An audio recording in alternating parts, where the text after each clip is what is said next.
Почитувани, добар ден. Ги следите вестите на Канал 8. Почна уписите на Штипскиот универзитет Гоце Делчев. На 12 факултети и 3 академии слободни места има за 4000 бруцоши. Најатрактивен за бруцошите и годинава е медицинскиот факултет. Започна првиот уписен рок за студентите на Штипскиот универзитет Гоце Делчев за академската 2019-2020 година и ќе трае до 2 септември. На 12 факултети и 3 академии слободни места има за 4000 бруцоши. Медицинските факултети во земјава и оваа академска година се најатрактивни за идните бруцоши. Тоа го покажа и првиот ден од уписите. Денес започнува првиот уписен рок на Универзитетот Гоце Делчев и почнувајќи од денес па до 2 септември ќе бидат отворени вратите на сите факултети. Поточно приемот на документи се случува овде во Центарот за култура, каде што се сместени сите факултети и од страна на Универзитетот се преземени сите неопходни обврски кои што се во интерес на сите заинтересирани средношколци за уписи на еден од факултетите на Универзитетот.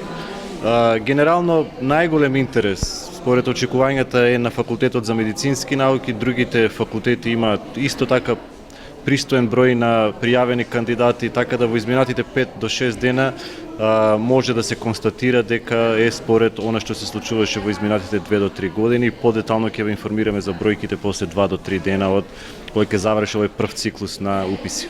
Согласно донесената одредба од Законот за високо образование, учениците кои полагале училишна матура не може да се запишат на факултет. Се примаат сите документи на сите кандидати, освен оние кандидати кои завршиле оваа година и имаат само училишна матура. Значи тоа е законско решение, такво какво што е донесено, за жал не се доволно информирани средношколците и тоа е можеби недостаток на оперативното известување на оно што е тоа што требало да се случува од сите засегнати страни па надолу.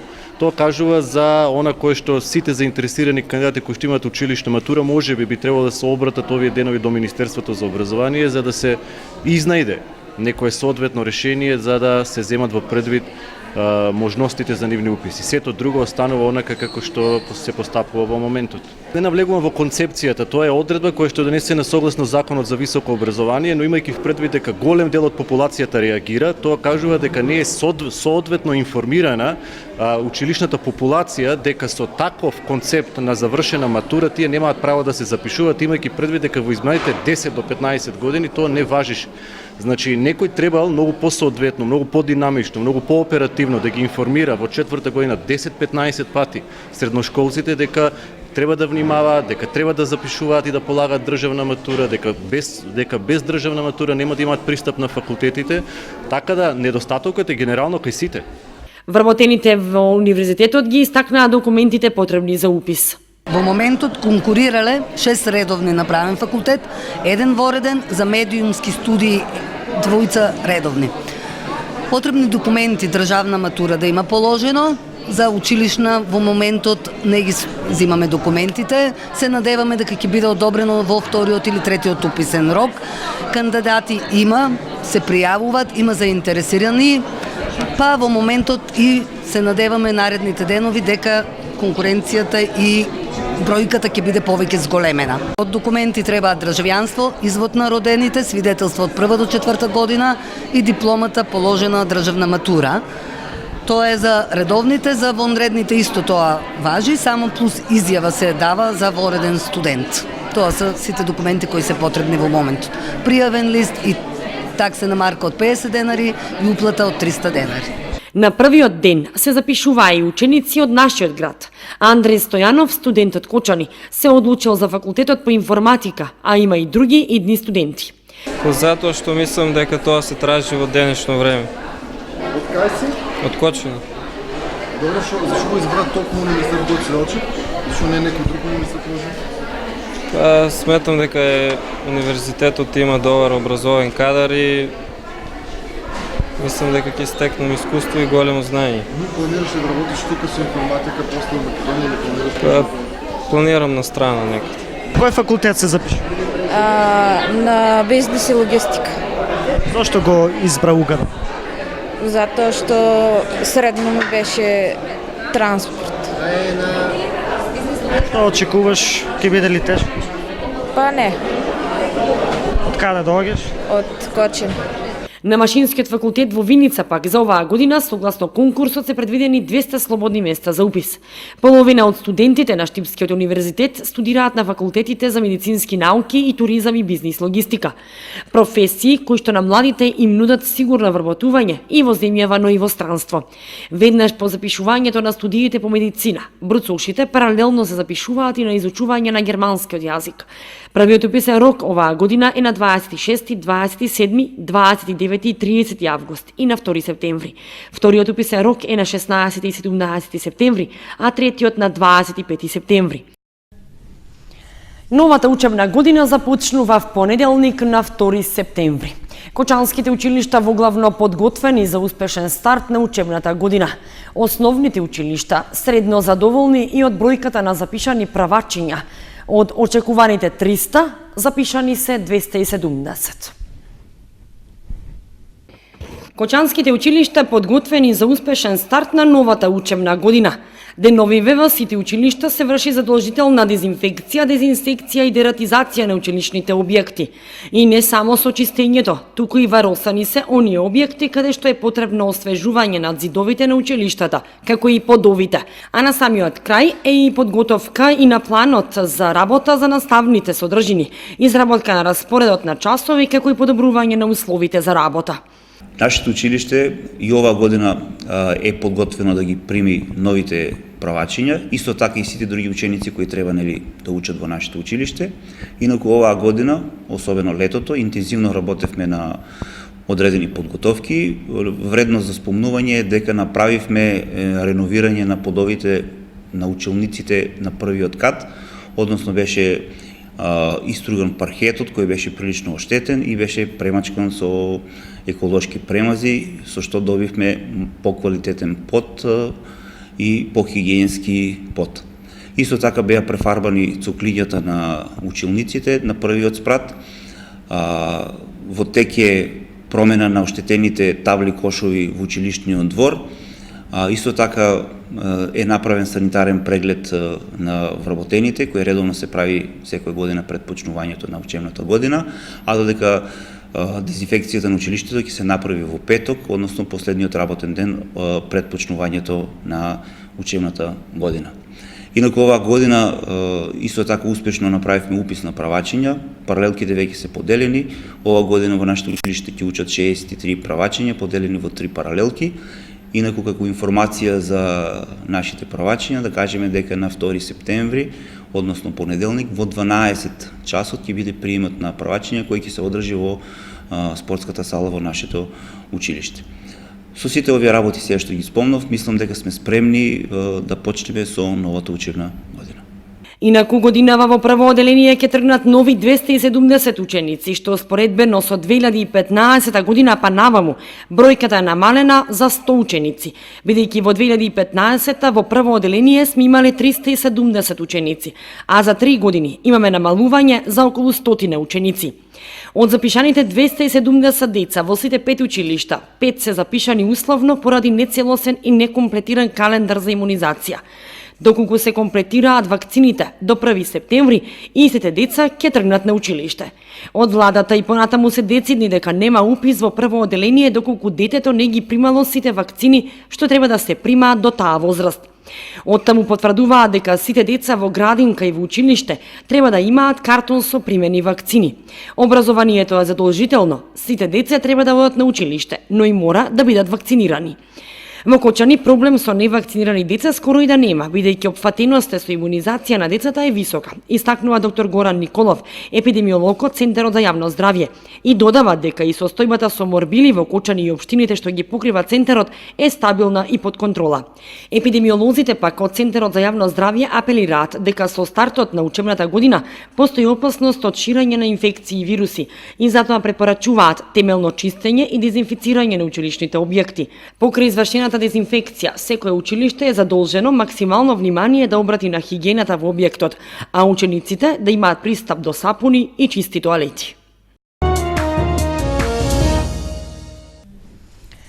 Викендов Сдруженијето Мобилност од Кочани организираше работилница во рамки на проектот за јакнење на свеста за правата на лицата со телесна попреченост. На средбата во Виница стана збор за актуелните законски решенија и можностите за нивно подобрување, а заради доследно почитување на одредбите што се однесуваат на оваа група граѓани во нашата држава. Меѓуопштинското здружение Мобилност од Кочани го привршува проектот за јакнење на јавната свест за правата на лицата со попреченост, а со кој се бара почитување и доследно спроведување на законските одредби што се однесуваат на нив. Викендов во Виница се одржа работна средба со назив "Попреченоста е прашање на перцепција", на која тема беше новиот закон за социјална заштита и подобрувањата, поволностите и предизвиците што тој ги нуди во однос на претходниот законски текст. Се надеваме дека со оваа работилница ќе предонесеме кон изнаоѓање на по решенија кои посеопфатно ќе регулираат оваа материја и ќе придонесат за по-правилно спроведување на законите кои што во основа се добри, нудат можност доколку правилно се преименуваат да да има известно подобрување на положбата на лицата со попреченост. Според Илиев, неопходно е во државата да се создаде пракса на препознавање на состојбите, што во изминатиот период биле детектирани како слабости на системот, а што со новите законски решенија се нудат можности за нивно надминување. Најчесто лицата кои што се задолжени да ги спроведуваат овие постапки имаат потреба од соодветна обука за препознавање на ризиците за социјална заштита на кои што се изложени овие лица. Во рамки на проектот изработен е видеоматеријал што се емитува преку медиумите и на социјалните мрежи, а што треба да придонесе кон јакнење на видливост и свеста за правата на лицата со попреченост во македонското општество. Кон средината на идниот месец ќе се одржи завршната работилница на која ќе бидат презентирани досегашните податоци и анализи разработени со овој проект. Меѓуопштинското здружение Мобилност има над 350 активни членови и ги опфаќа лицата со телесна попреченост од општините Кочани, Виница, Делчево и Берово. Проектот за јакнење на јавната свест за правата на лицата со попреченост финансиски е поддржан од Националниот совет на инвалидски организации и Македонскиот институт за медиуми, а се реализираше во соработка со Канцеларијата на Европската унија и Британскиот институт за медиумска различност.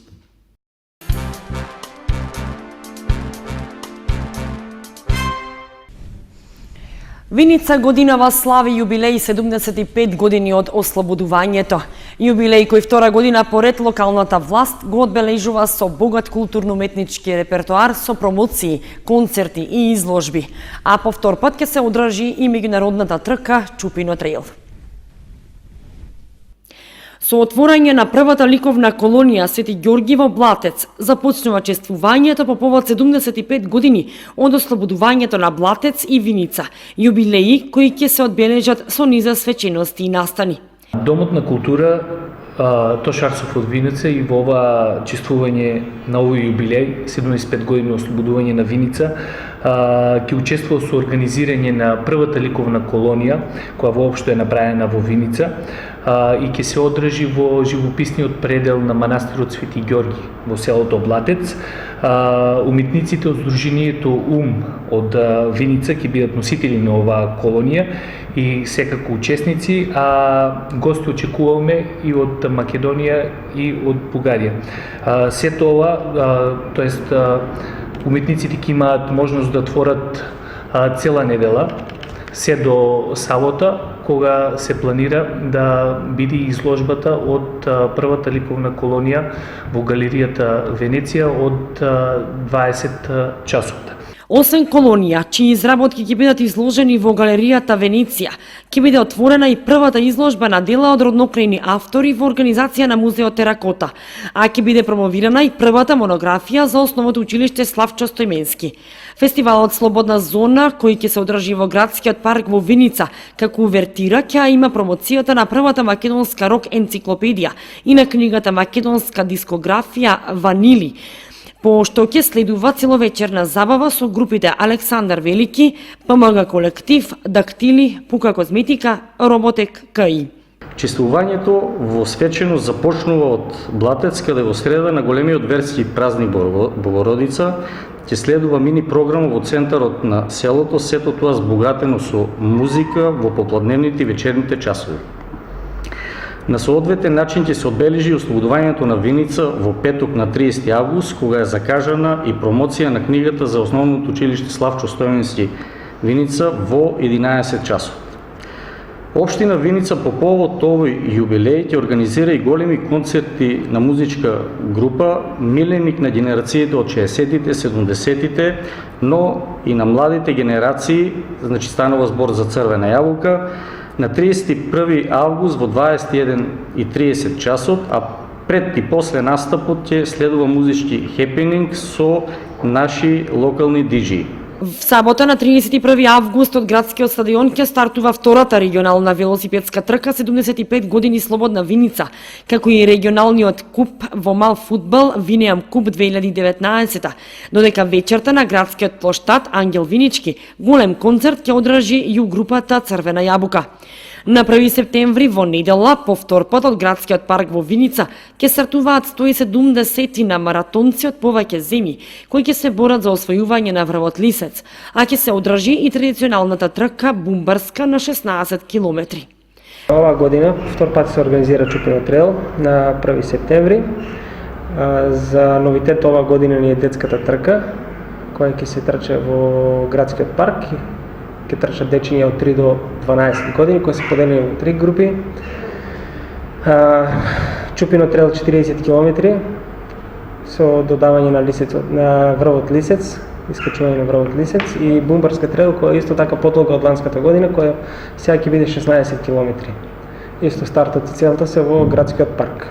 За прв пат годинава ќе има и Алми трка која ќе стартува од градскиот парк за деца од 3 до 12 години.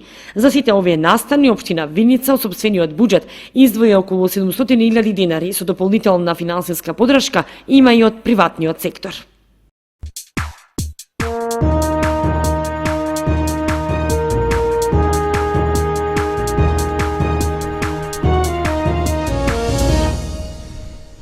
Следуваат информациите од спортот. Во првото коло од втората фудбалска лига Исток, Осогово загуби дома од екипата на Питогули. Иако важеа за големи фаворити пред надпреварот, играчите на Осогово со наведнати глави и со свирежи од трибините беа испратени во соблекувалната. Осогово загуби од исто така новиот второлигаш Питогули со 1:3, но повеќе од поразот загрижува нивната лоша игра. Гостите од Крушево заслужено заминуваат со 3 големи бода од градот на Оризот, но со нивната игра не ја импресионираа кочанската публика. Домакините над преварот го почнаа предпазливо. Игра на долги топки по кои очекуваа кикс на гостинската одбрана, која на нивна жалост беше сигурна. Нафрлените топки од крилните позиции беа непрецизни, па речиси кочанчани, и да не создадоа некоја посериозна шанса за гол. Резултатот први го открија гостите. По една нафрлена топка од слободен удар од повеќе 30 метри домашната одбрана подзаспа, Божиновски се уфрли од втор план и со одмерен удар ја затресе мрежата на домакините. Само што започнаа вторите 45 минути, гостите веќе водеа со 2:0. По една грешка на средината од теренот, топката дојде до Златевски, кој изби сам и рутинирано го совлада домашниот голман. Во 58-та минута ерупција од воодушевување на трибините. По една нафрлена топка од десната страна во букетот највисоко скок на Коцев и топката заврши во мрежата на немокниот Велевски. Во 75-та минута и 82-та играчите на Осогово создадоа две идеални прилики за гол, но ударите завршија во рацете на Велевски. По една контра на гостите, нововлезениот Дамчевски нафрлена од левата страна, а Здравевски од само 2 метри по трет пат го матираше Јовановски.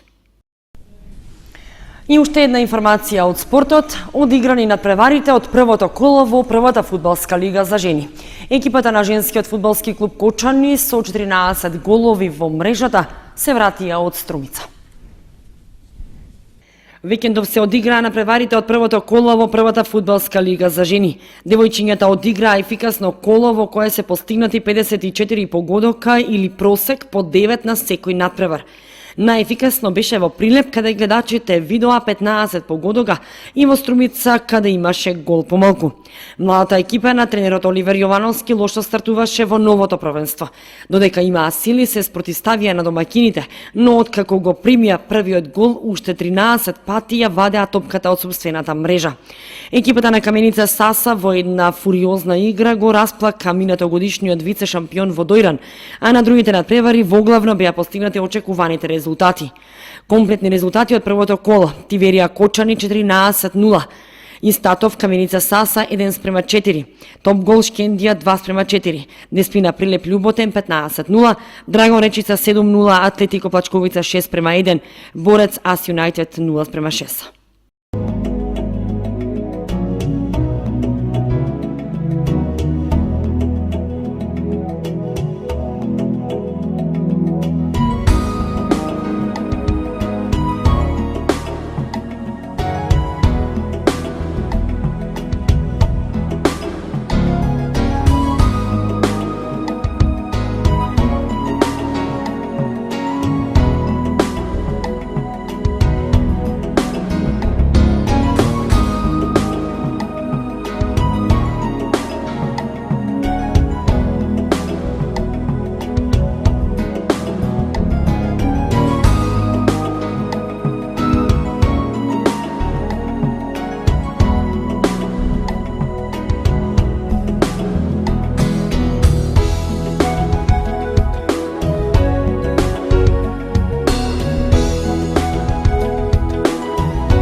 Почитувани, тоа беше се што ви подготвивме за ова издание на вестите на Канал 8. Останете и понатаму со нашата програма.